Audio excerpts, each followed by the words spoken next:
Road roller കയറ്റി motor വാഹന വകുപ്പ് എയർ ഹോണുകളൊക്കെ നശിപ്പിക്കുമ്പോൾ ചാകര സ്പെയർ പാർട്സ് കടകൾക്കാണ് നമ്മൾ നേരത്തെ പറഞ്ഞതുപോലെ കടകളിൽ സുലഭമായി കിട്ടുന്ന കോളാമ്പി മാത്രമാണ് പിടിച്ചെടുത്ത് നശിപ്പിച്ചത്. അത് വീണ്ടും സ്ഥാപിച്ചാൽ നിയമലംഘനം തുടരാമെന്നതാണ് അവസ്ഥ. അനധികൃതമായി ഇത്തരം സാമഗ്രികളുടെ വിൽപ്പന തടഞ്ഞാൽ മാത്രമേ പ്രശ്ന പരിഹാരമാകൂ.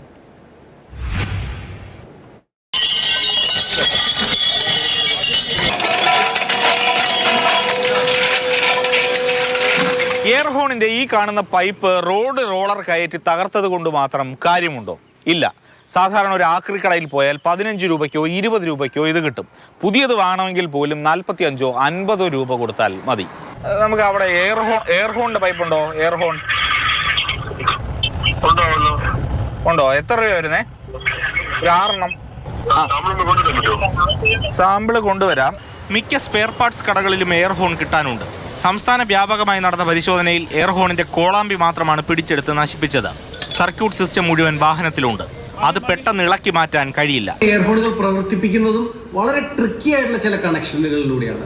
അതായത് ചില കണക്ഷനുകൾ ബൈപ്പാസ് ചെയ്ത് അല്ലെങ്കിൽ മോട്ടോർ വാഹന വകുപ്പ് ഉദ്യോഗസ്ഥർ കാണുമ്പോൾ ഒരു സ്വിച്ച് പ്രവർത്തിപ്പിക്കുക, അപ്പോൾ എയർ ഹോൺ പ്രവർത്തിപ്പിക്കാതിരിക്കുക, അങ്ങനെയെല്ലാം പല റിസർച്ചുകളും ഇവിടെ നടന്നുകൊണ്ടിരിക്കുന്നു. ഈ സ്പെഷ്യൽ ഡ്രൈവിൽ 1-2 ഉദ്യോഗസ്ഥർ നിരത്തിലിറങ്ങി ഈ എയർ ഹോണുകൾ മുഴുവൻ വാഹനങ്ങളിൽ നിന്നും പിടിച്ചെടുത്ത് ഇതിനെ മുഴുവൻ നശിപ്പിക്കാം എന്ന് പറയുന്നത് അത്ര പ്രായോഗികമായ സംഗതിയാണോ, അത് അത്ര കൃത്യമായി നടന്നിട്ടുണ്ടോ എന്നുള്ളതൊരു സംശയം തന്നെയാണ്. വാഹനം വാങ്ങുമ്പോൾ അതിൽ ഘടിപ്പിച്ചിരിക്കുന്ന ഹോണും പിന്നീട് വെച്ചുപിടിപ്പിക്കുന്ന എയർ ഹോണും തമ്മിൽ വ്യത്യാസമുണ്ട്.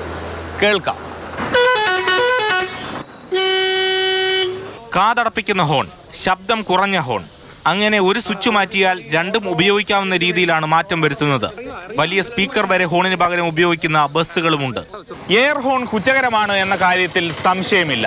അതുകൊണ്ട് തന്നെ ഇപ്പോൾ മോട്ടോർ വാഹന വകുപ്പ് തുടങ്ങിയിരിക്കുന്ന എയർ ഹോണിനെതിരെയുള്ള പോരാട്ടം തുടരണം. MS സുജിത്തിനൊപ്പം AK Stephin, Mathrubhumi news, Thiruvananthapuram.